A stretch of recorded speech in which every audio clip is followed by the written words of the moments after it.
mulai. Bismillah. Assalamualaikum warahmatullahi wabarakatuh.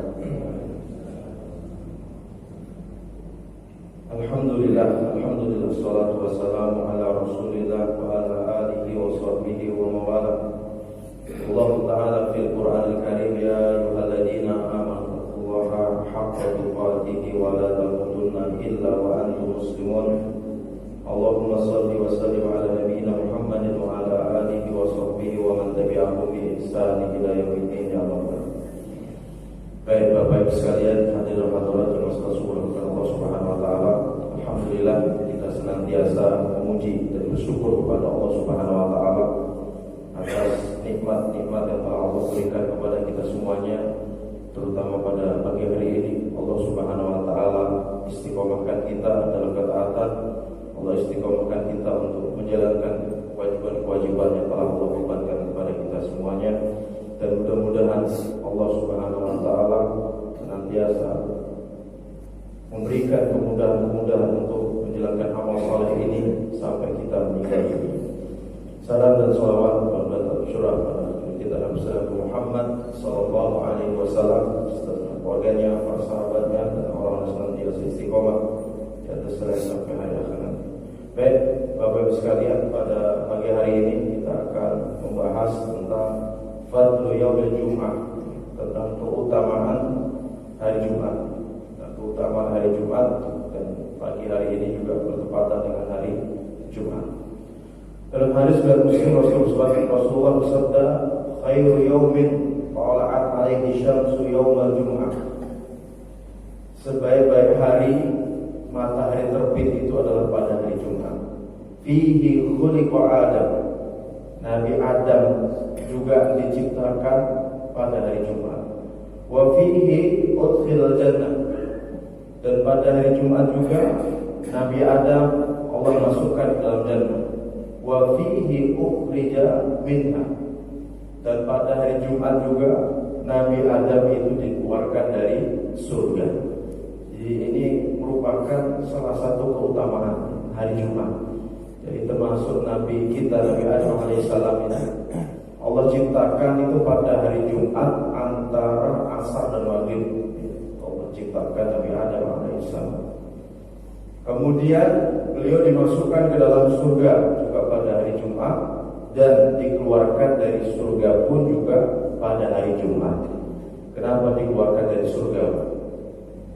Karena beliau melanggar sebuah larangan yang telah Allah Subhanahu wa taala berikan kepada beliau, yaitu untuk mendekati pohon. Dilarang untuk memakan buah. Yang para mufassirin berbeda pendapat, apakah buah itu zaitun, apakah buah khuld. Khuld itu kan artinya kekekalan, artinya kekal. Jadi tergelincirnya Nabi Adam itu karena ada bisikan dari iblis atau dari setan yang menggoda beliau untuk memakan buah itu dengan bujuk rayu. Bujuk rayuannya, kalau kamu memakan itu wahai Adam, kamu akan kekal selamanya di surga. Nah, saat itu Nabi Adam dalam dirinya ya ada sifat tamak, sifat serakah.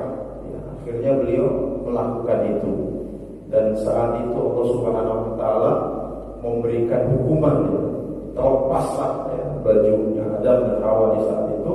Akan tapi Nabi Adam luar biasa. Nabi Adam mengakui akan kesalahan itu dan berdoa, Rabbana zalamna anfusana wa in lam taghfir lana wa tarhamna lanakunanna minal khasirin. Jadi Nabi Adam ini dipuji Allah karena berbuat salah, kemudian mengakui kesalahan itu dan bertobat kepada Allah Subhanahu wa taala. Maka Nabi kita memberikan sebuah penjelasan kepada kita terkait perbuatan dosa. Beliau bersabda, kullu bani Adam khata'un. Setiap anak Adam itu pasti berbuat salah. Wa khairu khata'ina at-tawwabun. Dan sebaik-baik orang yang berbuat salah itu yang bertobat kepada Allah Subhanahu wa taala. Jadi yang namanya dosa tidak bisa kita hindari. Dosa kecil itu banyak sekali, apalagi kita hidup di akhir zaman ini. Tapi sebaik-baik orang yang berbuat dosa adalah yang segera Jadi sifat serakah ini sebenarnya lah yang menjadikan Nabi Adam alaihissalam dikeluarkan dari jannah, ya. Kemudian pada hari Jumat ini Nabi juga menegaskan wala taqumu sa'ah illa fi yaumil Jumat, dan tidak akan tegak hari kiamat kecuali pada hari Jumat. Jadi di antara para pendahulu kita itu mereka kalau sudah masuk malam Jumat itu mereka khawatir, bahkan mereka banyak muhasabah, banyak merenung, banyak berzikir kepada Allah Subhanahu wa taala, karena ada kekhawatiran dalam diri mereka kalau sudah mau masuk Jumat itu akan terjadi yang namanya hari kiamat, karena juga akan terjadinya pada hari Jumat. Baik, kemudian pada hari Jumat tersebut banyak keutamaan-keutamaan yang bisa kita lakukan. Yang pertama, man tawaddu'a fa ahsana wudu. Barang siapa yang berwudu dengan memperbagusnya. Jadi wudu itu jangan terburu-buru. Kemudian membuka air kerannya juga jangan lebar-lebar, karena kalau dideraskan itu justru malah tidak sempurna. Ibarat hentakan itu kalau kencang itu malah cuma lewat saja gitu. Tapi kalau dialirkan itu kemudian sambil kita gosok-gosok itu akan lebih sempurna. Jadi barang siapa yang berwudu, berarti di sini wudu disunahkan di rumah, bukan di masjid. Jadi kalau kita mau berangkat ke masjid, wudu terlebih dahulu. Suma'atul Jum'ah, kemudian mendatangi sholat Jumat. Fastama'a wa ansata, kemudian dia mendengarkan dan diam. Jadi ketika masuk masjid, dia mendengarkan dan diam. Ghufira lahu ma bainahu wa bainal Jum'ah, maka akan diampuni dosanya antara Jumat yang dia lakukan dengan Jumat sebelumnya. Jadi satu pekan Allah akan ampuni dosa-dosa kita. Wa ziyadatu salasata ayyam, dan Allah tambahkan 3 hari lagi. Dari Jumat ke Jumat ditambah 3 hari. Wa man massal hasa faqad lagha, barang siapa yang mengusap kerikil yang ada di depannya, maka pahala Jumatnya telah sia-sia. Ini salah satu petunjuk dari Nabi ketika kita berada di dalam masjid, ya, tidak boleh ngobrol, ya, tidak boleh ngobrol, itu bukan waktunya. Terutama di saat imam sudah naik ke atas mimbar. Ketika sudah naik ke atas mimbar, itu benar-benar ya kita harus diam dan mendengarkan. Bahkan Nabi sendiri juga menegaskan, idza qulta li sahibika yaumul jum'ah ansit wal imamu yahtub faqad dawal. Jika kamu berkata kepada teman kamu pada hari Jumat itu dengan kalimat diam, diam gitu. Sedangkan imam sudah di atas mimbar, maka pahala Jumatnya sia-sia. Man massal hasa faqad lagha, barang siapa yang mengusap kerikil yang ada depannya, maka telah sia-sia pada Jumat malam dan tidak ada pahala Jumat untuknya. Ya, kalau kita bukan kerikil sekarang ini menggaris-garis ambal ini dengan jari kita, atau malah menulis-tulis nama kita gitu, kita kan. Ini juga sama. Jadi benar-benar ketika nanti imam sudah naik di atas mimbar, ya sudah naik di atas mimbar, yang diperintahkan kepada kita apa? Al-ihtimam. Jadi betul-betul perhatian dengan khatib, dengan apa yang disampaikan oleh khatib itu sendiri. Saya seringnya ngantuk. Ya gimana caranya kalau masalah Jumat jangan ngantuk? Berarti apa? Sebelumnya jangan beraktivitas yang berat. Bila perlu, kalau antum itu punya pekerjaan, punya aktivitas kerja, itu kalau hari Jumat bagaimana bisa libur? Ya, bisa libur karena memang hari Jumat dalam Islam itu adalah hari rayanya kita. Hari raya itu ada 3, ada Idul Fitri, ada Idul Adha, dan Idul Usbu'i, hari raya makanan, yaitu pada hari Jumat. Jadi kalau mau makan enak itu hari Jumat, silakan. Habis Jumatan udah jamaah ini nyembelih kambing itu nggak apa-apa itu. Ya, sebagai bentuk perayaan dari Jumat itu seperti itu. Ini untuk kita semuanya yang masuk ke dalam masjid seperti itu. Nah, maksud daripada telah sia-sia dan tidak ada pahala Jumat baginya, itu maksudnya adalah seseorang tersebut tidak mendapatkan kesempurnaan pahala pada hari Jumat. Jadi kesempurnaan pahalanya dia tidak dapatkan. Yang harusnya nilainya dia dapat 100 malah, karena dia mengucapkan yang seperti itu atau melakukan hal-hal yang dilarang oleh Nabi seperti itu, maka yang harusnya nilainya 100 ini mungkin nilainya 70 lah gitu ya. Atau mungkin 60, bahkan kalau dia banyak ngomong bisa cuma 40 atau malah cuma 30 pahalanya. Itu seperti itu. Jadi kalau kita ingin mendapatkan kesempurnaannya, itu seperti itu. Nah kemudian adapun sholat Jumat kita apakah gugur kewajibannya dengan kita mendapatkan sholat minimal 1 rakaat. 1 rakaat banyak, minimal 1 rakaat. Maka hakikatnya kita sudah mendapatkan pahala Jumat itu. Sebenarnya seperti itu. Meskipun tadi Pak, nilainya itu kan bertingkat-tingkat, ya, nilainya bertingkat-tingkat. Maka pernah saya sampaikan ya, bahwasanya setiap hari Jumat akan ada malaikat-malaikat yang berdiri di pintu-pintu masuk masjid. Yang malaikat ini akan membawa catatan daftar hadir. Fayaktubuna al-awwal. Malaikat ini akan mencatat siapa yang datang pertama, kedua dan seterusnya. Nah, ketika imam naik ke atas mimbar, maka tawusuhuf, lembaran kehadiran ini akan ditutup dan malaikat itu akan masuk dan ikut mendengarkan khutbah. Ya, dan ikut mendengarkan khutbah. Ini sudah datang pas azan, masuk ke dalam masjid, tidur. Nah ini masalah ini, karena orang yang memainkan kerikil atau mungkin orang yang megang-megang karpet begini, itu masih dengar itu apa yang disampaikan oleh khatib itu. Kalau yang tidur itu lebih parah sebenarnya. Kalau yang tidur itu kan benar-benar dia nggak menyimak. Itu seperti itu, yang tidur. Apalagi yang sampai jatuh ke belakang itu ya. Allahu Akbar, berarti sangat capek sekali itu. Nah, maka yang punya aktivitas itu ya, jangan dipepet-pepetin pada waktu Jumat ya. Jangan dipepet-pepet. Ini udah kerja berat, ya pulang mandi, setelah itu wah, insya Allah ya, istri masak enak pula ya, makannya banyak gitu ya. Kemudian belum sempat tidur ya, langsung berangkat ke masjid ya. Duduknya dekat AC Pak, sudah itu mantap itu. Angin sepoi-sepoinya mantap itu. Maka ada istilah angin ribut sama angin sepoi-sepoi. Kalau berantem ini kira-kira menang yang mana?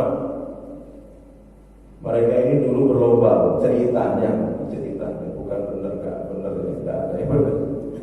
Jadi mereka itu berlomba ingin menjatuhkan monyet yang ada di pohon.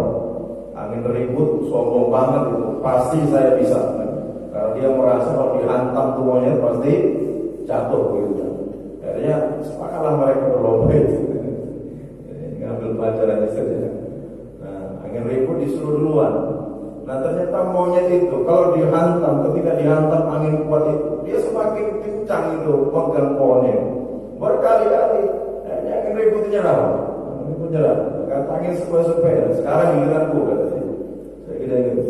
Nah dia datang gitu ya, seperti angin yang semilir itu Pak. Lama-lama itu monyet tidur itu Pak. Karena itu jatuh Pak. Nah, akhirnya angin sepoi-sepoi itu menang ya. Nah ternyata yang mengalahkan jamaah Jumat itu bukan angin ribut. Kalau angin ribut ada di masjidnya pasti bangun semua. Nah angin yang sepoi-sepoi itu, angin yang sepoi-sepoi itu.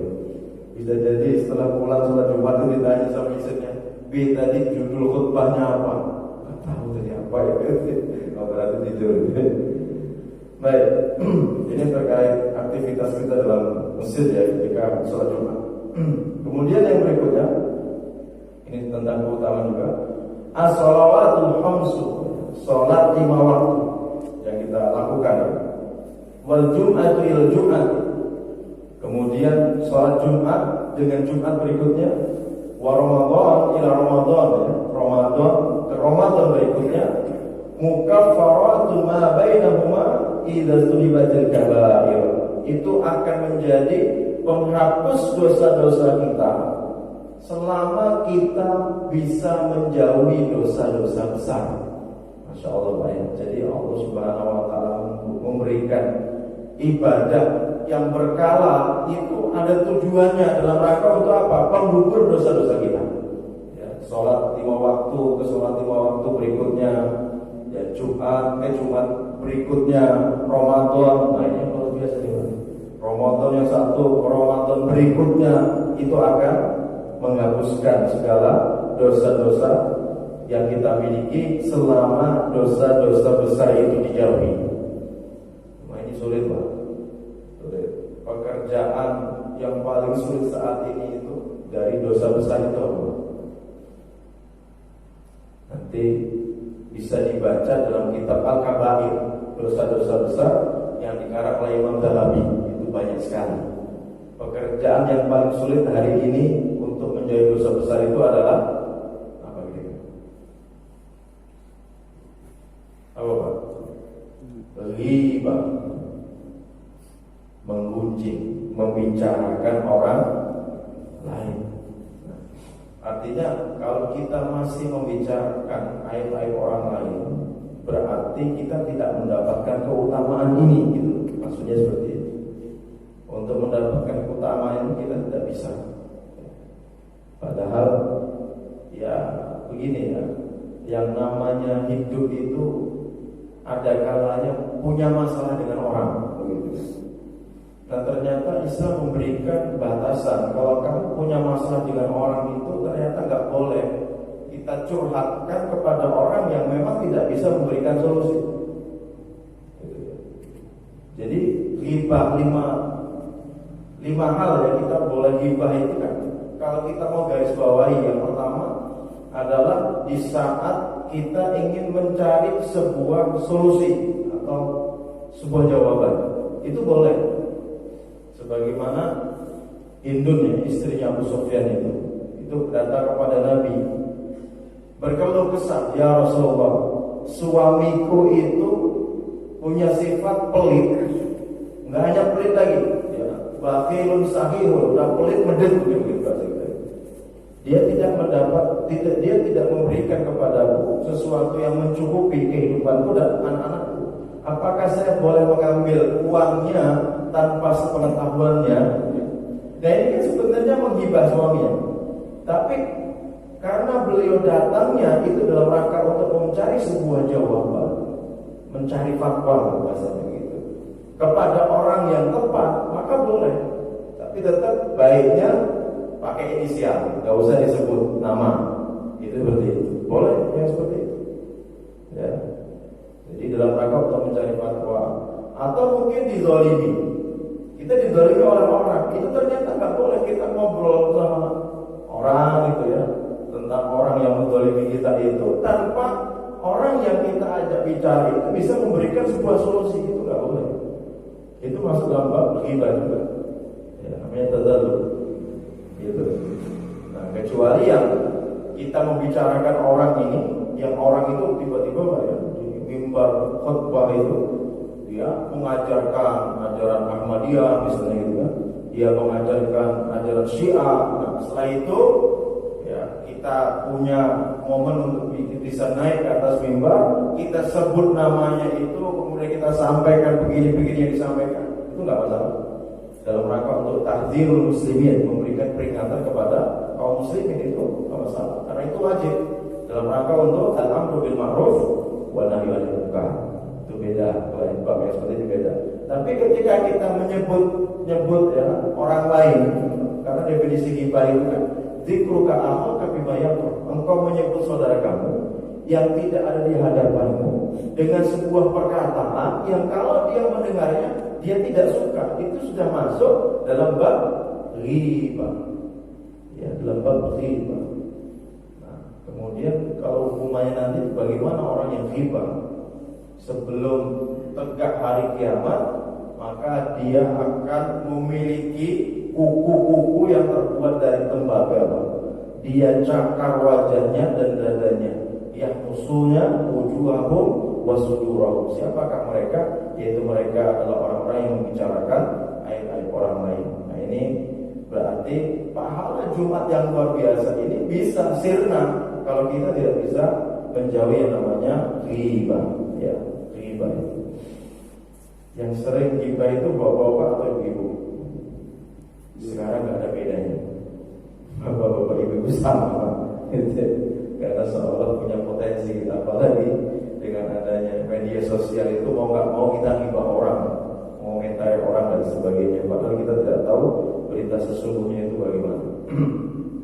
Baik, selanjutnya ini ada perintah-perintah ya tentang aturan-aturan. Ghusl Jum'ati wajibun ala kulli muhtalim. Mandi pada hari Jumat itu hukumnya wajib bagi orang yang sudah balik. Jadi mandi ini dulu asbabul wudhunya. Kenapa sih sebelum sholat Jumat kita diwajibkan mandi janabah, mandi besar?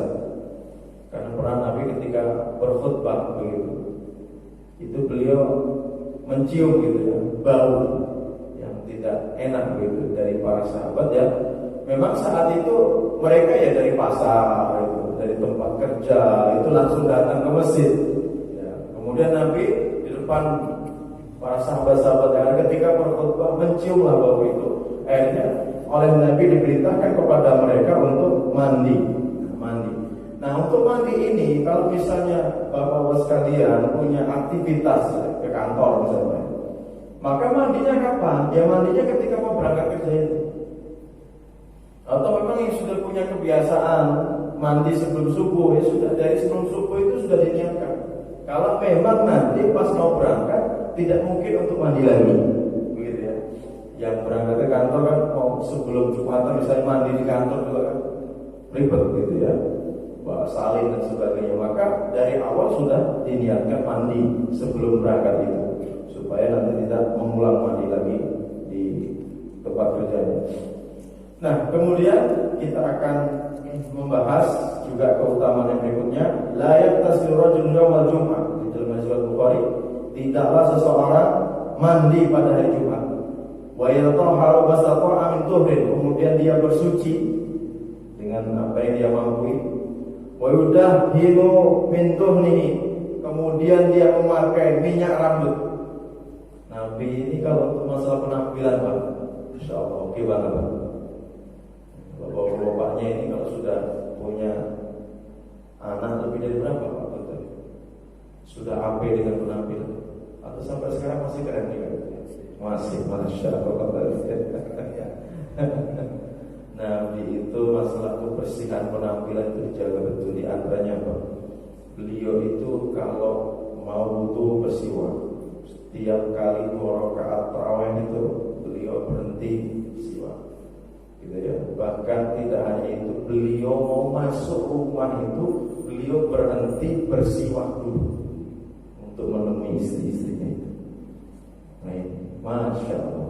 Gitu ya. Itu dari sisi penampilan dan kebersihan. Belum lagi dari kesabaran. Beliau pulang setelah subuh lapar, nanya adakah makanan? Dijawab tidak ada. Ya sudah, kalau memang tidak ada, saya tak puasa saja hari ini. Coba. Kalau antum pulang dari kerja lapar ya, tanyaannya kan bukan adakah makanan, Pak ya? Sudah masak belum? Dijawab belum. Ternyata asik main HP. Wah, kira-kira bagaimana itu? Kira-kira naik uratnya enggak itu, Pak? Itu beda. Beliau pernah pulang ke malaman itu kan, ada sebuah urusan. Kondisi pintu sudah terkunci, Bunda Aisyah sudah tidur. Salam 3 kali nggak dijawab. Ya sudah, beliau memutuskan untuk tidur di depan pintu rumah beliau itu. Coba, kalau kita apakah berhenti sampai di situ salam 3 kali gitu, Pak? Nah, ini dari sisi kesabaran ya. Dari sisi romantisnya beliau gitu ya. Ketika beliau itu habis sholat subuh, kan istrinya 9, istrinya 9 di Madinah. Jadi habis sholat subuh itu pekerjaan Nabi itu ya pulang menyapa istri-istri beliau. Ini cuma istri 1 saja enggak disapa gitu. Ini Nabi istrinya 9 di sana. Sampai kita mendengar peristiwa terkait ya, istri-istri Nabi itu pada cemburu itu. Akhirnya turunlah surat At-Tahrim itu, Pak. Itu kan gara-gara ketika Nabi sedang menyapa istri-istrinya. Nah saat itu masuklah ke rumahnya Ibunda Zainab binti Jahsy. Zainab binti Jahsy ini adalah mantan istrinya siapa? Zaid bin Harisah, budaknya Nabi. Tapi karena tidak sekufu, akhirnya mereka tidak cocok, akhirnya bercerai. Dan Allah langsung memerintahkan Nabi untuk menikahi Zainab binti Jahsy ini. Jadi istri Nabi yang dinikahkan langsung sama Allah itu ya Nabi dengan Zainab binti Jahsy. Nah, Zainab binti Jahsy ini keturunan bangsawan, gitu kan. Kemudian punya paras yang lebih cantik, punya paras yang cantik juga, gitu. Nah, di saat menyapa Zainab binti Jahsy ini, istri beliau ini, Zainab binti Jahsy ini menyuguhkan madu. Mau tidak mau, Nabi itu masuk dulu, duduk dan meminum madu itu. Nah, itu Aisyah ini cemburu ceritanya kan. Cemburu, akhirnya memprovokasi mungkin bahasa kita sekarang itu. Ke istri-istri yang lain disampaikan, nanti kalau Nabi masuk ke rumah, bilang, ya Rasulullah, kenapa bau mulut engkau tidak enak, gitu kan? Kenapa bau mulut engkau tidak enak? Nah, benar ketika Nabi keluar dari rumahnya Ibunda Zainab masuk ke rumah istri berikutnya, istrinya bilang, kenapa ya Rasulullah bau mulut engkau tidak enak?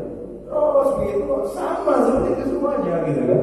Akhirnya dikumpulkanlah istri-istrinya itu dan disampaikan, mulai saat ini saya haramkan madu untuk. Akhirnya ditegur dalam surat At-Tahrim oleh Allah Subhanahu wa taala, ya ayyuhan nabi lima tuharimu ma ahallallahu lak tabtaghi mardata azwajik. Wahai Nabi, kenapa kamu mengharamkan sesuatu yang saya halalkan untukmu hanya karena mencari ridho para istrimu? Akhirnya dikumpulkan lagi, disampaikan, tidak jadi saya haramkan madu untukmu. Saya telah ditegur Allah. Ya intinya kalau Nabi ingin jujur, mau marah itu sama istri-istrinya itu. Jadi kita ambil poinnya bukan kecemburuan Ibu Aisyah, tapi poinnya adalah Nabi itu setiap pagi menyapa istrinya itu. Nah ini kalau dari sisi romantisnya, masya Allah ya. Bahkan pernah juga beliau pada suatu malam sholat, Ibunda Aisyah itu tidur, nah kakinya itu ya namanya orang tidur kan bergerak, tiba-tiba jatuh pas di kiblatnya Nabi, di posisi sujudnya Nabi. Setiap beliau mau sujud itu digeser pelan gitu. Ketika beliau mau bangkit dari sujud, dikembalikan lagi kaki Ibunda Aisyah itu dalam sholat itu. Nah kalau antum mau sholat kok istri malah di depan antum, gimana kira-kira? Itu tidak apa? Sholatnya yang bergeser. Nah kalau dulu kan namanya kamarnya Rasulullah kan sempit Pak, tidak sebagaimana kamar kita bisa geser kanan, bisa geser kiri gitu. Nah jadi ada perintah di sini sebagaimana kebiasaan Nabi ya, beliau pakai minyak rambut gitu ya, pakai minyak rambut. Nah silahkan cari minyak rambut yang aman tentunya ya. Karena kalau takut orang pakai minyak rambut ini gampang kebanan gitu ya. Sebenarnya kalau kebanan itu kan gak apa-apa. Karena Nabi sendiri menjelaskan tasibu syaibatan fil Islam ila kana lahu nuran yaumil qiyamah. Tidaklah seseorang beruban melainkan nanti akan menjadi cahaya pada hari kiamat. Makanya sudah beruban alhamdulillah itu Pak. Ya ini jangan malah yang enggak beruban gue percaya diri wah saya masih mantap, rambutku masih hitam. Enggak, yang beruban itu yang harus kita cemburui Pak. Karena itu akan bersinar nanti pada hari kiamat. Ketika seseorang nanti melewati sirat, ya, jembatan sirat itu akan bercahaya, ya, bercahaya. Karena orang yang berubah itu kebanyakan karena apa? Banyak uban masuk hidupnya, Pak. Enggak juga, karena banyak faktor yang menyebabkan ubanan cepat. Ya. Ya. Baik, jadi memakai minyak rambut, ayatul minti bibaiti, dan memakai parfum. Jadi Nabi itu benar-benar suka dengan yang namanya tip, parfum. Berbeda untuk perempuan. Kalau perempuan keluar rumah tidak dianjurkan untuk memakai parfum.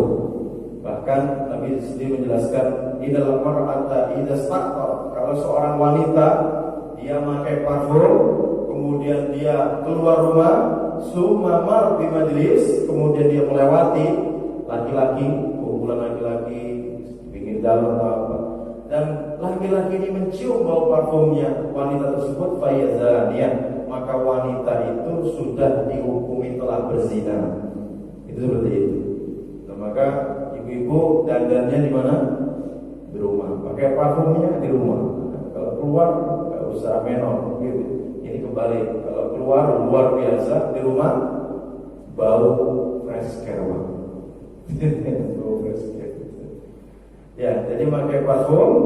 Suma yahudu fala yufariqu baina itsnaini. Kemudian dia masuk ke dalam masjid dan tidak memisahkan dua orang yang duduk. Jadi tidak boleh kita itu masuk ke dalam masjid, ada dua orang, kemudian kita suruh geser atau melangkahi pundak-pundak mereka. Itu termasuk perkara-perkara yang dimakruhkan. Ya. Kalau mau tidak melakukan hal yang seperti ini, silahkan datang awal. Dan sebisa mungkin duduknya di depan. Kita semua para jamaah berlomba-lomba untuk bisa mendapatkan shaful awal itu. Karena ada keutamaan, innallaha wa malaikatahu yusholluna 'alal ladzina yusholluna 'ala shafil awal. Sesungguhnya Allah dan para malaikat itu bersolawat kepada siapa? Orang-orang yang sholat pada shaf yang pertama. Para sahabat bertanya, wa 'ala sa'an, bagaimana dengan shaf yang kedua ya Rasulullah? Wa 'ala sa'an, dan juga pada orang yang sholat di shaf yang kedua. Nah, di antara hikmahnya kenapa kita harus segera menutup yang di depan itu, Pak? Supaya tadi ini enggak berlomba-lomba malah duduk di belakang. Akhirnya ketika orang mau sholat berdiri di depan itu harus melangkahi, harus memisah antara dua orang yang sedang duduk. Ini enggak baik. Maka yang sudah paham seperti ini dipraktekkan supaya yang lain juga bisa mengikuti, begitu kan? Kan tidak semua dari jamaah ini kan ditunjuk jadi imam kan ya. Kayaknya takut bener kalau sudah duduk di shaf awal ini takut jadi imam soalnya gitu kan.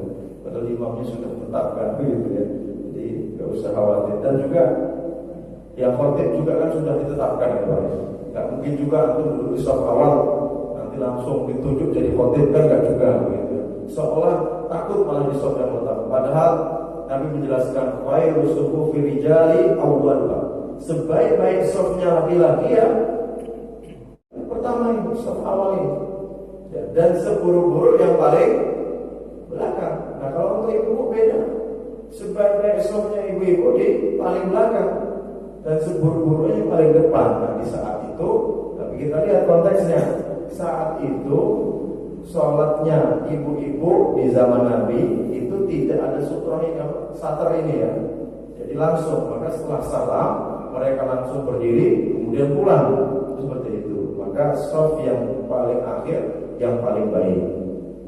Nah, adapun kalau sudah pakai satir begini, tetap shaf yang pertama bagi ibu-ibu tetap itu yang terbaik.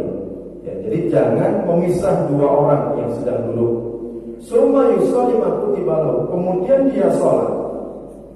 Jadi kalau kita masuk ke masjid, meskipun imam sedang berkhutbah sekalipun, tetap kita harus sholat 2 rakaat terlebih dahulu. Jangan langsung duduk. Ya, jangan langsung duduk. Jadi sholat 2 rakaat. Summa yunsitu idza takallama al-imam. Kemudian dia diam di saat imam sudah berkhutbah. Illa ghufira lahu ma bainahu wa bainal jum'ah ukhra. Maka akan diampuni dosanya hari Jumat itu dan Jumat berikutnya. Itu keutamanya Pak. Tapi tadi perlu diperhatikan ya, adab-adabnya. Mandi, setelah mandi bersuci, pakai minyak rambut, pakai parfum, berangkat ke masjid ya, sebisa mungkin jalan kaki begitu ya. Setelah masuk jangan memisah dua orang yang sedang duduk ya. Kemudian sholat 2 rakaat, diam ketika imam sedang berkhutbah. Ini baru mendapatkan pengampunan dosa yang luar biasa dari Jumat yang satu ke Jumat berikutnya. Nah ini selanjutnya kita akan membahas tentang keutamaan kalau kita datang awal. Datang awal ini memang para ulama mazhab itu berbeda pendapat. Ada salah satu mazhab, salah itu mazhabnya Syafi'i, itu memulai keutamaan datang pertama ini dari jam 6:30 Pak, sekitar itu Pak. Jadi sejak awal buka awal buka itu sudah di masjid baru dia seperti berkorban dengan onta. Nah, di sini saya bacakan.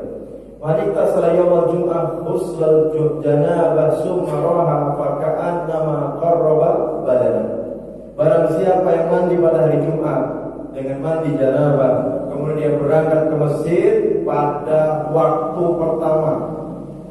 Pada waktu pertama, ya kalau saya membuka dalam lajnah daiman itu bahasa sa'ah itu ya sekitar 1 jam sebelum khotib naik ke atas mimbar. Jadi 1 jam paling tidak sebelum khotib naik ke atas mimbar, maka dia seperti berkorban dengan onta. Yang belum pernah berkorban dengan onta datanglah jam 11. Itu pahalanya seperti berkorban dengan onta. Beda ya. Apalagi Ustaz, saya ini setiap Idul Adha gak bisa berkorban karena memang gak ada duit Ustaz. Terus bagaimana saya bisa mendapatkan pahala korban? Nah, datang pada hari Jumat awal datangnya seperti kita pahala berkorban. Karena bahasa pakaan nama korban itu kurban. Ya, seperti dia berkorban dengan onta. Itu seperti itu. Gak boleh Pak Ustaz, saya gak punya duit untuk beli korban. Tak korban perasaan saja gimana lah, ini lebay. Ini generasi medsos itu korban perasaan apa. Kemudian waman roha fisah di sana, barang siapa yang berangkat pada jam yang kedua, maka dia seperti berkorban dengan sapi. 11:15 Bapak ya. Belum datang pada waktu itu insya Allah seperti berkorban dengan sapi. Waman roha fisah di sana, barang siapa yang berangkat pada jam yang ketiga, maka dia seperti berkorban dengan kambing yang bertanduk 11:30 kambing. Jadi yang 11:30 sudah datang dapat kambing. Sekitar itu. Wa man raha fi sa'ati rabi'ah faka'ana ma qarraba dajaja. Ini sapi kemudian terus dari itu kambing. Nah, barang siapa yang datang pada waktu yang keempat seperti berkorban dengan ayam. Berarti 11:45 itu kan. Wa man raha fi sa'atil khamisa faka'ana ma qarraba bayda. Barang siapa yang dia datang pada waktu yang kelima, yang menjelang azan, itu seperti berkorban dengan bayda, telur. Ya. Fa idza kharaja imam hadaratil malaikah yastami'una dzikra. Ketika imam sudah masuk masjid, naik ke atas mimbar, maka para malaikat ikut masuk ke dalamnya dan mendengarkan khutbah. Nah itu berarti sebisa mungkin kalau kita datang ke masjid jangan sampai masuk adzan Pak. Itu saja. Itu penting. Karena pertama tadi ya catatan daftar hadir tadi kalau adzan sudah ditutup. Kemudian berbicara keutamaan, ternyata kalau sudah adzan sudah tidak dapat, telur saja nggak dapat Pak.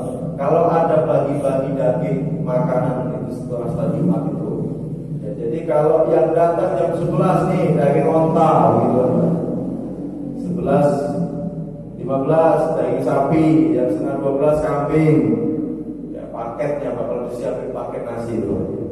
Nanti yang 11:45 paketnya nasi ayam. Yang datang menjelang adzan dari siapa? Nih, ngomong-ngomong telur nih ya. Telur satu dibilang 8. Itu dapat. Itu kalau kita mau berbicara keutamaan ya. Yang sudah pensiun ya sudah. Itu harusnya lebih bisa datangnya lebih awal lagi. Kalau masih anak-anak muda itu waduh kerjaannya mungkin masih pol-polan begitu kan. Kalau yang sudah pensiun ini kan biasanya mainnya sama cucu sudah gitu kan. Bahkan kadang sang kakek itu lebih sayang ya, dengan cucunya daripada sama anaknya, seolah-olah begitu. Memang seperti itu Pak. Kenapa saya tanya sama yang sudah jadi kakek-kakek yang baik itu? Karena dulu saat saya pas jadi bapak belum punya duit banyak tadi, belum mampan. Nah sekarang ini sudah jadi kakek, duit juga sudah ada, kerjaan sudah nggak ada, ya mau apa lagi lah kalau nggak nyayangi cucu gitu ya. Itu seperti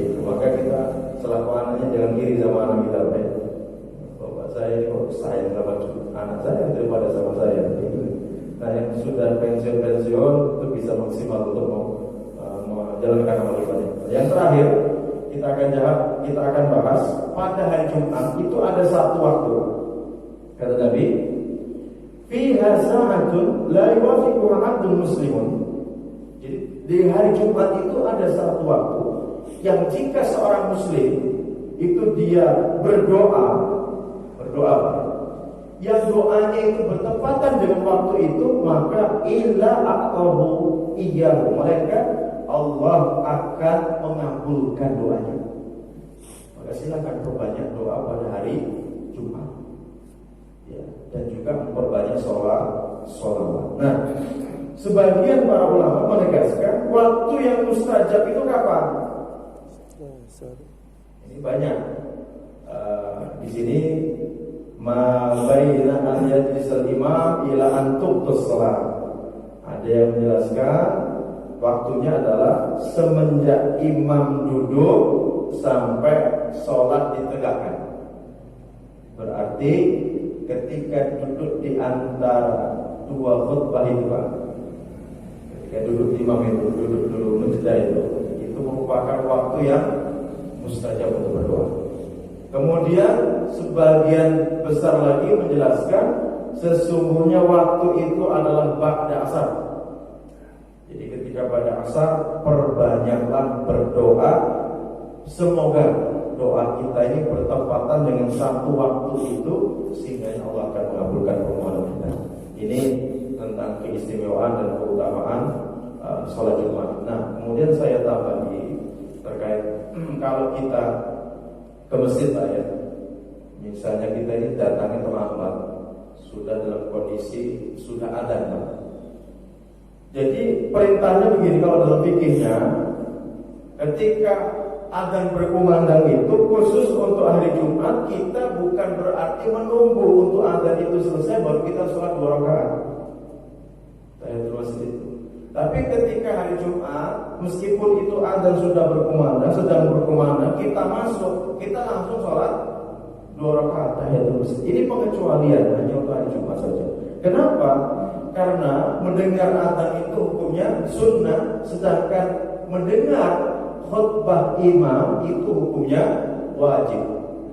Ya, maka kita bersegera untuk menyelesaikan 2 rakaat itu untuk mengejar khutbahnya imam, untuk mendengarkan khutbahnya imam. Nah, untuk ibu-ibu, sholat Jumat bagi ibu-ibu tidak wajib, ya. Termasuk siapa saja di antara kita yang safar. Kalau kita musafir, Pak, justru utamanya tidak sholat Jumat kalau yang safar. Karena Nabi menjelaskan sholat Jumat itu wajib bagi setiap muslim yang sudah balik kecuali 4 golongan. Pertama, wanita. Yang kedua budak, yang ketiga orang yang sakit nggak bisa jalan ke masjid, kemudian musafir, orang yang sedang safar. Maka orang yang sedang safar itu pilihannya 2. Kalau dia mau sholat Jumat silakan, pahalanya dapat Jumat itu banyak. Tapi kalau dia sedang safar, ya, dia sholat Jumat, dia tidak boleh menjamak Jumat dengan asar, itu saja masalahnya. Ya. Nah, boleh kita mengambil yang kedua. Ini kita melakukan ada pada safar, yaitu apa? Tetap kita jalan, ketika Jumatan tetap kita jalan. Loh, nanti kita tidak dapat pahala Jumat. Kan Nabi sudah menjelaskan, ketika seseorang itu sedang mukim, Pak, ya, kita ini terbiasa Jumatan, terbiasa sholat 5 waktu, terbiasa sholat sunnah rawatib, terbiasa qiyamul lail, terbiasa kita sholat duha. Ketika seseorang itu sakit atau sedang safar, maka ditulis dia mengerjakan. Masya Allah, itulah keutamaannya, Pak, kalau kita bisa istiqomah dalam beribadah, terutama di saat kita sedang mukim. Nah, ketika safar, maka itu tidak lagi wajib bagi kita, bisa dilangsungkan, lanjut. Nanti berhentinya kapan? Ketika Jumat sudah selesai, berhenti ke masjid, sholat zuhur 2 rakaat, asar 2 rakaat. Itu seperti itu. Termasuk ibu-ibu, kalau datang ke masjid, ikut sholat Jumat bersama bapak-bapaknya, apakah perlu mengulang zuhur? Jawabannya tidak. Ini saya Abu Bakar Jamal Jazairi dalam kitab Minhajul Muslim tetap juga menegaskan bagi seorang wanita yang dia datang ke masjid sholat Jumat bersama imam yang ada, dia sah sholatnya dan tidak perlu mengulangi zuhur dengan sholat zuhur, tidak ada. Jadi cukup dengan Jumat itu. Dan sampai hari ini juga kita tidak mendapatkan sebuah dalil akan perintah untuk mengulang ya, Jumat dengan zuhur. Karena pernah saya khutbah di salah satu masjid. Setelah saya khutbah selesai sholat Jumat 2 rakaat, kita selesai. Setelah itu jamaah-jamaah itu sebagian besar iqamat, mereka sholat zuhur barokah. Allah Alhamdulillah, saya hitung jumlahnya ini lebih dari 40 gitu kan. Kalau mereka berpendapat sebagaimana apa yang disampaikan oleh mazhabnya Imam Syafi'i, misalnya Syafi'inya oke kan. Kalau kurang dari 40 tidak sah bahasanya begitu kan. Nah, tapi saya lihat banyak ini bukan 40 lagi, ini hampir 100 gitu kan. Kenapa diulang begitu kan? Apa mereka meyakini kalau sholat Jumat itu hanya ada di Masjid Nabawi atau Masjidil Haram? Bisa jadi kan gitu. Tapi yang jelas selama ini kita tidak mendapatkan sebuah dasar tentang adanya pengulangan Jumat diulang dengan zuhur, itu kita tidak mendapatkan. Allah Alhamdulillah. Baik, demikian Bapak Ibu sekalian, kajian kita tentang keutamaan Jumat dan apa saja amalan yang kita bisa lakukan pada hari Jumat itu. Allah Alhamdulillah. Silakan kalau ada yang ditanyakan, kami persilakan. Silakan. Ini tadi disunahkan. Ya. Ya. Nah, kalau saya ini bagi ayat 65 itu terkadang dari Musa itu jadi ada itu kan ada ilmu syariat, ada ilmu lagi. Nah, dari Musa itu ahli dalam ilmu syariat. Ya.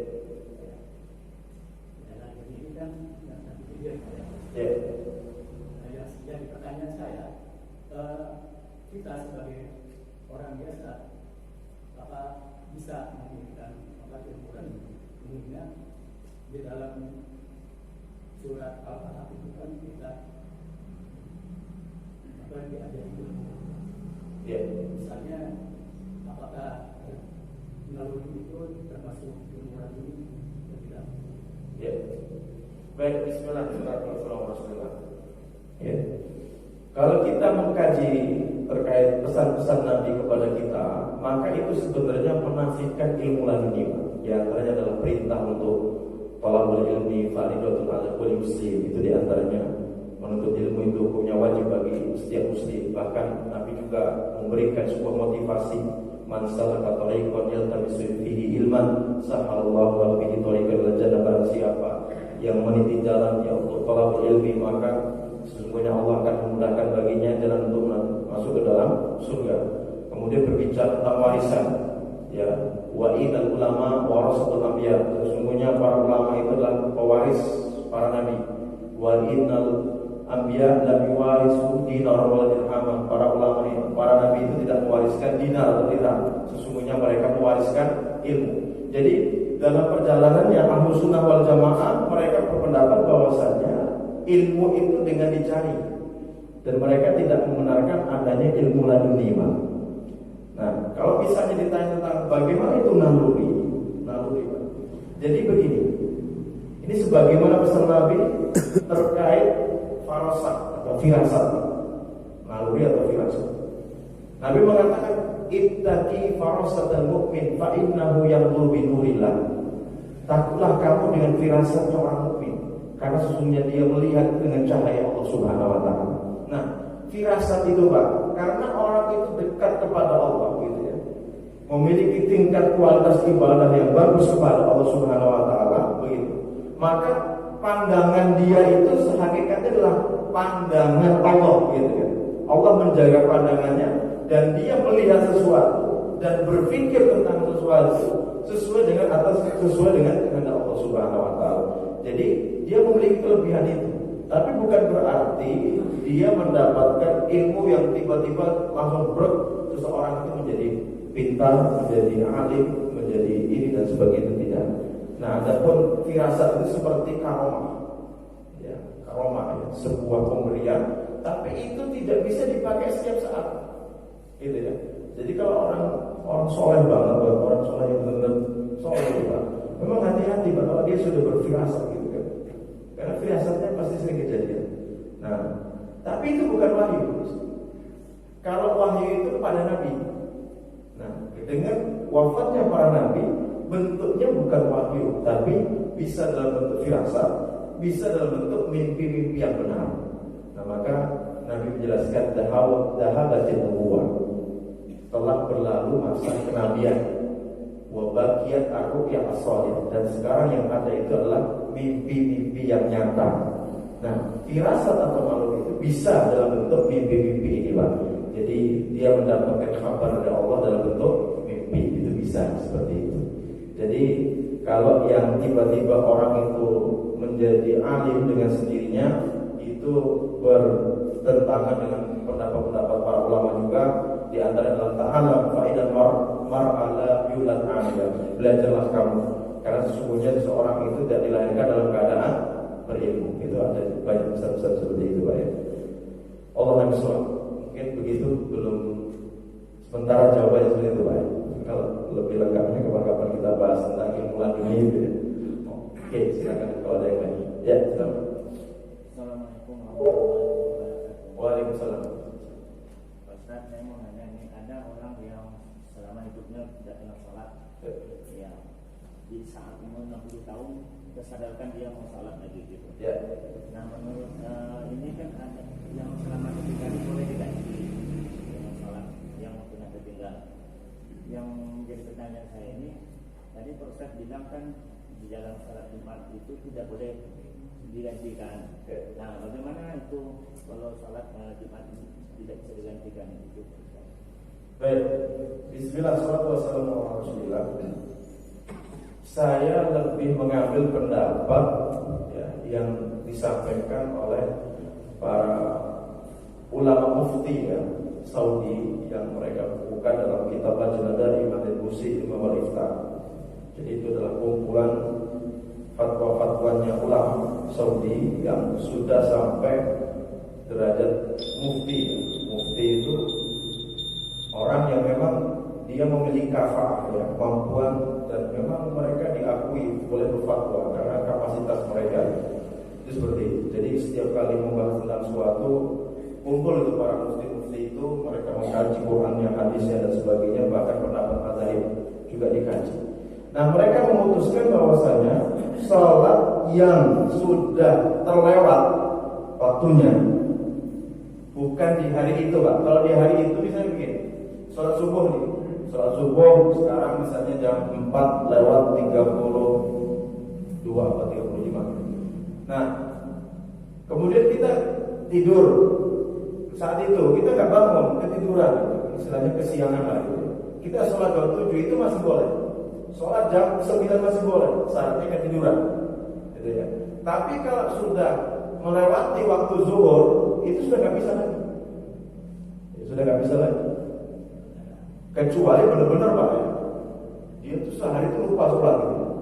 Lupa, benar lupa. Jadi nanti habis sisa sholat subuh, sholat zuhur, nah oke ya itu. Lupa itu bisa karena dia dalam kondisi aktivitas yang tinggi atau mungkin apa dan sebagainya. Tapi tetap itu tidak dijadikan alasan. Barang siapa yang ketiduran atau lupa, kata Nabi, lupa ini yang paling zuhur itu dia tiba-tiba waktu asar, saya belum sholat zuhur misalnya, baru dia setelah itu segera berwudu sholat zuhur. Tapi kalau sudah berlalu satu hari berikutnya, itu mereka berpendapat tidak ada qadha karena waktunya sudah lewat. Bahkan meskipun sholat sampai berapa kali pun itu tidak diterima karena dalilnya jelas. Inna sholata kanat 'alal mu'minina kitaban mawquta. Sesungguhnya sholat itu hukumnya wajib dan memiliki waktu yang sudah ditetapkan, kapan subuh, kapan zuhur, kapan dan sebagainya. Nah, inilah yang dirojihkan, inilah yang diambil, yang dipilih oleh mayoritas para ulama terkait untuk sholat itu tidak ada untuk 5 waktu yang ada.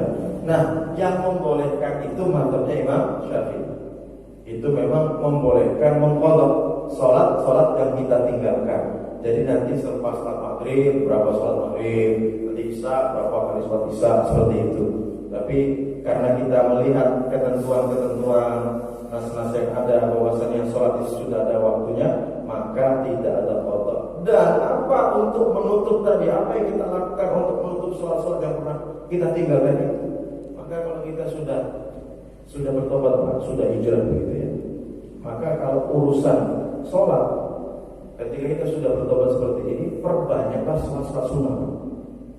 Karena sholat sunnah itu fungsinya nanti pada hari kiamat untuk menutup sesuatu yang kurang dari yang wajib. Silakan sampai 200 rakaat enggak apa-apa sehari semalam itu. Mungkin kita bertanya-tanya lagi, sholat sampai 200 rakaat sholat apa Ustaz? Sholat itu kan ada 3, ada sholat wajib, ada sholat sunnah. Sholat sunnah itu tahiyatul masjid, sholat duha, yang mulai itu sholat sunnah. Sholat-sholat yang terikat dengan waktunya sholat sunnah. Ya. Nah yang ketiga itu an-naflu, sholat sunnah mutlak. Itu sholat sunnah mutlak, sholat sunnah tambahan. Sholat ini tidak berdiri karena sebab, bukan. Tapi dia intinya kalau ada waktu sholat 2 rakaat salam, 2 rakaat salam, 2 rakaat salam, maka kita bisa lihat para tabi'in itu, bisa kita lihat Malik bin Anas, ya kita bisa lihat Ibnu Abi Dunya, kita bisa lihat ulama-ulama kayak Abu Muslim Al-Hawlani. Dalam sehari itu mereka tidak kurang dari 700 rakaat sholat. Coba bayangkan, jauh-jauh sekali itu. Kemudian termasuk kalau sholat malam, kita sudah sholat tarawih nih, sudah witir misalnya kan, kita bangun ke malam. Apa pesan Allah? Wa minal laili fatahajjat bihi nafilah, nafilah. Dan pada sebagian malam bangunlah kamu tahajud sebagai nafilah, ibadah tambahan untuk kamu. Yang tadi 2 rakaat salam. Sahabat Abu Dzar itu setiap malam sholat terus semalam gitu sampai rakaat berapa itu dia nggak ngitung. Bahkan pernah ditanya kepada Abu Dzar, kalau kamu itu pas salam, kamu tuh tahu nggak sih kamu salamnya pada rakaat genap apa rakaat ganjil? Malah beliau menjawab, kalau saya tidak tahu Allah Maha tahu. Itu seperti itu. Jadi yang sudah bertobat perbanyak sholat sunnah. Yang urusan harta, kita dulu sebelum bertobat ada urusan harta yang belum beres, maka hari ini perbanyak sedekah. Niatkan kepada orang-orang yang sudah nggak bisa kita sebutkan itu, orang-orang yang pernah kita zalimi, udah sedekah ya Allah. Kalau ini memang bentuknya sebagai penembus hutang saya, ini saya niatkan untuk hutang bulan. Itu seperti pertanyaan, supaya itu bisa menutup dosa-dosa yang pernah kita lakukan. Itu seperti itu. Allah yang suat. Baik, Bapak Ibu sekalian, demikian kajian kita pada pagi hari ini. Ibu-ibunya aman Bu ya? Mudah-mudahan bermanfaat. Mari kita tutup dengan mengucap hamdalah wa kafaaratul majlis. Alhamdulillahirabbil alamin. Subhanakallahumma wa bihamdika asyhadu an la ilaha illa anta astaghfiruka wa atubu ilaik. Wassalamualaikum warahmatullahi wabarakatuh.